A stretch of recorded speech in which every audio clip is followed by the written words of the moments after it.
My sister demanded I babysit her 3 kids during my job interview. "Family comes first," Mom yelled when I refused. I missed the $180K position. A week later, she texted, "Can you co-sign my mortgage? Banks won't approve me alone." I replied, "Family comes first, but I'm interviewing at the bank that rejected you." Next morning. By the time my mom yelled, "Family comes first," my daughter was standing there in her clean sneakers, clutching her little notebook and trying to pretend she wasn't crying. It was 9:40 a.m. My interview was at 10:30. I was in a borrowed suit, tie choking me, sitting at my parents' kitchen table while my sister paced with her phone pressed to her ear. Her 3 kids ran laps around the living room, already hyped up on sugary cereal. My daughter, Emma, sat on a chair by the back door, swinging her legs, drawing tiny boxing gloves on the corner of a page. "Brian says he can't take them," my sister Kelsey shouted, like we were in a stadium instead of a 2-bedroom house. "His boss called him in. I can't miss this showing, Mom. This is our dream house." Mom looked from her to me, then down at my suit like it was a costume. "Derek can stay. It's just one morning." I checked the time again, 9:41. "Mom," I said, as calm as I could manage, "I have to leave in 10 minutes. Downtown traffic is a nightmare on Mondays. This interview is—" She cut me off with a laugh that wasn't funny. "Oh, come on, you punch bags for a living. This is a real job for your sister. A mortgage broker doesn't reschedule." Emma's pencil stopped moving. I saw it, that little pause. "Mom, this is a real job too. It's $180K, benefits, a director position, at the bank." I tapped the folder on the table where I'd printed my resume and talking points. "I told you that." Kelsey rolled her eyes. "Ugh, you and your numbers. You'll get another interview. I don't get another shot at this house." Her kids burst into the kitchen, yelling something about the tablet dying. One of them bumped Emma's arm. Her pencil line jerked across the page. She whispered, "It's okay," mostly to herself. "I lined up childcare. Miss Ortiz downstairs was going to watch Emma. You told me to bring her here instead, so everyone could see her before you're all fancy. I did that. I showed up. I'm leaving now." I stood up and grabbed my keys. That's when my mom snapped. "Family comes first," she shouted, slamming her hand on the table so hard the salt shaker tipped. "You think some bank cares about you? Your sister needs you. Those kids need you. Emma will understand." She turned to my daughter. "Right, sweetheart? You don't mind sacrificing a little so Daddy can help your cousins?" 4 pairs of eyes turned on Emma. 3 cousins waiting for her to say yes, my mother waiting for her to agree I was selfish if I didn't. Emma tucked her notebook against her chest. I don't know," she whispered. That was the moment. Not my mom's yelling, not my sister's panic. That tiny sentence from a 9-year-old who already thought her needs were negotiable. Kelsey stepped in, delivered the finishing blow. "Honestly, Derek, if you were a real dad, you'd be here instead of chasing some fantasy salary. You owe us. We've helped with Emma too, you know." Emma's cheeks went red. She looked down so hard I thought her neck might snap. They weren't talking to her, but they were talking about her like she was a bill on a table. My throat tightened. My phone buzzed with a "see you soon" text from the recruiter. 9:44. I wish I could say I walked out anyway, that I chose myself and my kid and my future. I didn't. I stood there in my stupid suit with my stupid tie and listened to my mom mutter about how some people forget where they came from, and I folded. "I'll text the recruiter, see if we can push it back." Kelsey let out this huge relieved sigh and kissed my cheek like I'd just saved her from a fire. Thank you, you're the best brother ever. I knew you'd come through." Emma's eyes flicked up to me. There was something like hope there, or maybe it was just confusion. I stepped into the hallway and called. The recruiter answered on the second ring. "Hey, Derek, you on your way?" My mouth dried. "I'm so sorry. Family emergency. I might be a little late. Could we possibly—" I could hear him already shaking his head. "We've got the regional VP sitting in for this one. The schedule's tight. We can maybe do 10 minutes later, but that's it." I walked back into the kitchen. Kelsey was already grabbing her blazer. Mom was wiping crumbs off the counter like nothing catastrophic was happening. "Go," Mom told my sister. "We'll handle everything here." I watched my sister kiss each of her kids, then toss, "Thanks again, Dee, you're a lifesaver," over her shoulder as she ran out. 9:47. I pictured the drive downtown. 25 minutes on a good day. I'd be walking in sweaty and late. First impression, unreliable. I put the phone back to my ear. "I don't think I can make it," I said. "I'm really sorry." The recruiter went quiet for a second. "We've already had to pass on a few strong candidates to lock this time in," he said. "I'll talk to the team, but I can't promise we'll have another slot. This role is, well, it's big." "I understand," I said. He hung up with a polite, distant, "We'll be in touch." I stared at my reflection in the black screen for a long beat. The guy in the suit looked like an idiot. Behind me, Emma slid off her chair and came to stand next to me. "Did you lose it?" she asked quietly. My chest hurt. "Yeah, kiddo," I said. "I think I did." She looked over at my mom, who was already packing snacks into bowls like this was all normal, at the cousins, already arguing about which show to watch, then back at me. "Is it my fault?" she whispered. That was the humiliation. Not a forgotten gift or a missing pass. My daughter standing in her grandparents' kitchen asking if she was the reason I'd lost a job worth more than anything I'd ever had. And my family didn't even hear her. "I'm Derek. I'm 38. I live in Houston, Texas, in a 2-bedroom apartment above a laundromat that always smells like dryer sheets and burnt dust. By day, and most nights, I'm a boxing coach. I run classes at a local gym, do one-on-one training with clients who want to feel strong or hit something that won't hit back. I love it. It paid my rent, kept food in the fridge, let Emma sign up for art club and karate. But it wasn't stable. No benefits, no retirement. If I got sick or injured, that was it. I'm also the oldest kid in my family. That used to mean example. Somewhere around my late 20s, it turned into wallet. I helped my parents pay off a credit card so they wouldn't lose the house. $4,000. I co-signed my brother's truck loan so he could keep his job delivering medical supplies. I covered Kelsey's daycare bill just this once, which turned into 3 months of $650 transfers. Every time, the script was the same. "We're family, Dee. Money comes and goes, but family is forever." They loved that line. It sounded noble. It also happened to mean I skipped my own dentist appointments and stretched Emma's shoes one more school year so everyone else could keep their cable packages and SUV leases. It wasn't always bad. There were Sunday dinners, birthdays, little moments where it felt like we were just a normal family. But even then, there were signs. Like when Emma's 8th birthday party turned into a combo party for her and Kelsey's middle child, and somehow all the decorations were unicorns because more kids like unicorns, Emma, don't be difficult. Or when my mom decided to hang a big collage of grandkids in the hallway, and somehow Emma's photo was tiny and stuck in the corner, while the others were blown up to 8x10s. "We just ran out of space," she said when Emma noticed. "Maybe next time we'll do a whole frame just for you." Then next time never came. Still, I told myself they were trying, that they watched Emma sometimes when I had late clients, that my dad let her sit on his lap while he watched sports, that my mom saved her extra lasagna. I added up these scraps like they meant something bigger. I should have known better. The banking job was the first time in years I'd seen a way out. One of my clients, a guy named Ian, worked in HR at a big regional bank. We'd been training together for almost a year. He'd seen me juggle my schedule, manage the gym floor, run promotions, talk cranky clients down off the ledge. "You ever think about corporate wellness?" he asked me one night while he was icing his shoulder. "We're opening a full fitness center in our downtown building. They want someone to design programs, lead classes, manage trainers. It pays, well, it's big." "I understand," I said.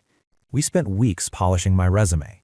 He talked me through the interview process, coached me on how to turn "I run a noisy gym" into "I lead a high-performance team." For once, I wasn't the coach. I was the one being coached. The interview date was set, Monday, 10:30 a.m. I arranged everything. Miss Ortiz downstairs agreed to watch Emma for 4 hours. I bought a shirt that actually fit and an $18 tie Emma picked out. "This one looks like your gym logo, Daddy." I drove by the bank on Sunday to time the parking. Then my mom called. "Why don't you bring Emma here in the morning?" she said. "We haven't seen her in weeks. You can stop by for coffee before your big fancy banker meeting." I hesitated. "I don't want to risk being late," I said. "Oh, we're 5 minutes from the freeway," she waved it off. "We'll make a big deal out of you in your suit. Emma will love it. It'll be good luck. Family around you and all that." I swallowed the unease and said yes. Because that's what I did. I said yes. I adjusted. I made it work. Until that morning, in that kitchen, when their "family comes first" finally cost me something I couldn't get back. We spent that day trapped in my parents' living room. Kelsey left, makeup perfect, blazer sharp, shouting instructions over her shoulder. They've eaten. No dairy for Noah. The baby naps at 12. Don't let them on the tablet too long. My mom hovered and fussed, then vanished to rest her back, which meant scrolling Facebook in her bedroom. I changed out of my suit and into sweats. Emma watched me like a balloon deflating. By noon, all 4 kids were stir-crazy. I made sandwiches, played referee, changed a diaper I wasn't emotionally ready for. I did the job, because that's what I'd agreed to, I guess.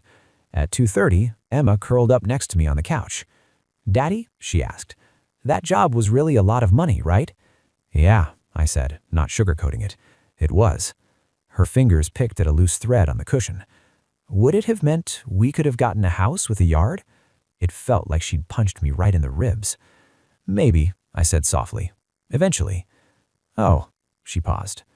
"Grandma said we're already lucky because Aunt Kelsey lets us use her pool in summer." Right. The above-ground pool they'd bought with part of their tax refund and the money I sent when their AC broke. "Did I make you miss it?" she asked again. "Because you had to watch us?" I pulled her close. "I didn't make you miss anything," I said. "Grown-ups did grown-up things. That's not on you." She nodded, but she didn't look convinced. That night, when we got home, she went straight to her room and drew quietly for an hour. When she finally came out, she handed me a page. It was me in a suit standing in front of a tall building with Dad's Gym/Bank scrawled across the top, her way of combining both worlds. "I made it anyway," she said, "just in case." I put it on the fridge. It stayed there like a small, painful reminder of what I'd let them take. They didn't call about the job. I checked my email like a teenager waiting for a crush to text. Nothing. By Wednesday, I got the polite, "We've decided to move forward with other candidates." They thanked me for my time, hoped we'd stay connected, all that corporate script. I sat on the edge of my bed, phone in my hand, and just breathed. I thought about the extra hours I'd have to pick up at the gym to cover school supplies next month, the car that needed tires, the dentist appointment I'd keep postponing. Then my phone buzzed again. "Mom, how'd it go yesterday? They give you that big salary?" Smiley. I stared at the screen. I typed, "Didn't go. Had to cancel, remember?" Then deleted it. Instead, I wrote, "They went with someone else." Typing dots popped up, then disappeared. No apology. No, "I'm sorry, honey." Just silence. By the weekend, everything was back to normal. Mom sent photos of the grandkids at the park. Kelsey posted a selfie outside a sold sign. Apparently the showing went well. The commission would be good. No one mentioned Monday. I almost convinced myself to move on, to call it a lesson and keep the peace. Then, a week later, on Sunday night, my phone lit up while I was cleaning the gym's front desk. It was a screenshot of a text from Kelsey to my mom, forwarded to me. "Mom, talk to Derek. He won't say no to you." Under it, my mom's new message. "Hey honey, your sister needs a little help. The bank won't approve her mortgage alone because of some silly numbers. Can you co-sign? Family comes first, you know that." I read it 3 times. Co-sign. On a 30-year mortgage, for a house I'd never live in, for a sister who thought my career was a joke, from a mom who just made me choose between their emergency and my entire future. There it was, clear as day. They saw me as a safety net, not a person, not a father trying to build something for his kid, a line on a form that made their lives easier. I didn't respond right away. I finished wiping the counters, I set the alarm, I drove home, the kind of quiet where the engine noise feels indecent. Emma was at the kitchen table when I walked in, working on math homework. Her Dad's Gym/Bank drawing stared at me from the fridge. "Hey, champ," I said. "Ms. Ortiz bring you up okay?" "Yeah," she said. "We had quesadillas. She said she's going to watch that boxing match you like." I ruffled her hair and went to my room. I sat on the edge of the bed, opened my banking app, and scrolled to the family auto pay I'd set up 2 years ago. $600 on the first of every month. My parents called it helping with the little things, electric, water, gas, their streaming services. In reality, it was the difference between me having a real emergency fund and constantly living on the edge. I looked at the payment history. 24 months, $14,400. You could put a down payment on a small house with that. I took a breath and clicked Edit. The options popped up. Change amount, change date, cancel recurring transfer. My thumb hovered for a second, that old familiar guilt pressing down. They'll be mad. They'll say you're ungrateful. They'll say Emma is suffering because you're selfish. Then I remembered Emma asking if she was the reason I'd missed the job. I hit Cancel Recurring Transfer. A red warning box popped up. Are you sure you want to stop this transfer? Yes. I confirmed. The schedule disappeared. I screenshotted the confirmation page and saved it, not to send to anyone, just for me. Proof that this time I'd chosen my household over theirs. Only after that did I go back to my mom's text. I typed slowly. Family does come first. That's why I'm not co-signing anything that takes from my future with Emma. Deleted it. Too polite. I thought about the title of the job I'd almost had, Wellness Director, about the bank's logo, about the recruiter's number still sitting in my contacts. On impulse, I opened our old email thread and wrote, Hi Ian, I know you've probably moved on, but I wanted to say thank you for the opportunity. Losing out on that interview made me realize I need to start choosing my kid and our stability more than other people's fires. If there's ever anything in your world that fits where I am, nights, weekends, whatever, I'm still here, still grateful. I hit send. Then, finally, I answered my mom. Can you co-sign my mortgage? Banks won't approve me alone. I stared at the words she'd written, that neat little sentence that carried 30 years of expectation. My thumbs moved on their own. Family comes first, but I'm interviewing at the bank that rejected you. I hit send before I could overthink it. The dots appeared immediately. What does that mean? She wrote. Are you being mean on purpose? You're really going to let your sister lose this house over your pride. I locked my phone and went back to help Emma with long division. The next morning, my alarm went off at 5:30. I almost snoozed it. Then I saw the notification. New email from Ian. Derek. Couldn't sleep either, apparently. Funny timing. Our first choice candidate for a different role backed out last night. It's not the director job, but it's still good money and in the same department. Hybrid schedule, training coordination, and in-house classes. If you can be downtown by 9, I can sneak you into a panel today. Interested? I stared at it with my heart in my throat. I walked to the doorway of Emma's room. She was a messy lump under her comforter, hair sticking out in all directions. Hey, Bug, I whispered. You want pancakes for dinner? She mumbled something that might have been yes. Okay, I said. I'll make it happen. I texted Miss Ortiz. Emergency favor? Need to be downtown by 9. I'll pay extra.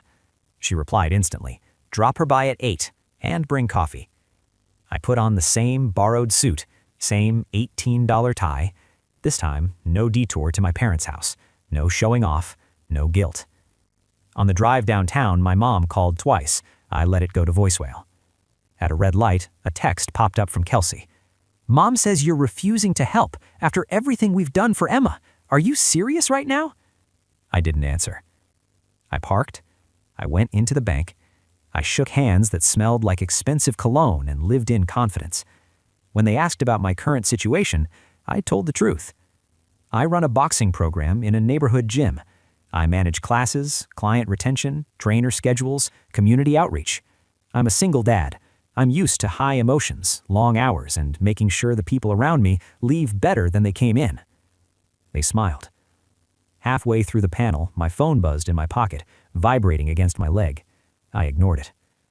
I walked out an hour later into the cool air of the lobby, sweating in my suit, but lighter. My phone showed 3 missed calls from Mom, 1 from Kelsey, a string of texts. Mom, the bank said no again. They said they already flagged Kelsey's file. How could you do this to us? Kelsey, you told them you were related, didn't you? This is insane. You're ruining my life because you had a bad day last week. I didn't correct her. I hadn't spoken to anyone about her file. If the bank had flagged her, that was between her and her choices. What I had done was walk into a building that could pay me enough to stop being at their mercy. A new email slid in from Ian. You free to talk this afternoon? Panel liked you. A lot. I exhaled for what felt like the first time in years. The fallout at home was immediate and loud. By the time I picked Emma up, my mom had left a voicemail that started with crying and ended with rage. How dare you say you're interviewing at the bank that rejected us? You're mocking us. You think you're better than us now? We took care of you, Derek. We watched Emma when you had nothing. We deserve this support. Then, lower, that little girl would be lost without us. That's what got me. Emma was in the back seat, crunching on the last of a granola bar, humming under her breath. Lost? Without people who made her feel like she was a line item? I deleted the voicemail. At home, while she did homework, I sat at the kitchen table and typed one last text to the family group chat. I won't be co-signing anything. I've also stopped the monthly transfers. I have a child to take care of, and I won't keep funding a family that treats her like an afterthought. Please stop asking me for money. If you want to see us, you can reach out to spend time with Emma, but I'm not your backup bank anymore. I hit send. I put the phone face down. Within minutes, it buzzed nonstop. Mom, so you're punishing us? Kelsey, nice. Guess you really chose money over family this time. My brother, Mark, the only one who rarely asked for anything, sent a shorter one. I get it, man. I'm sorry it took this long. If you ever need me to watch Emma so you can work, I'm here. I stared at that one for a long time. Over the next few weeks, things shifted.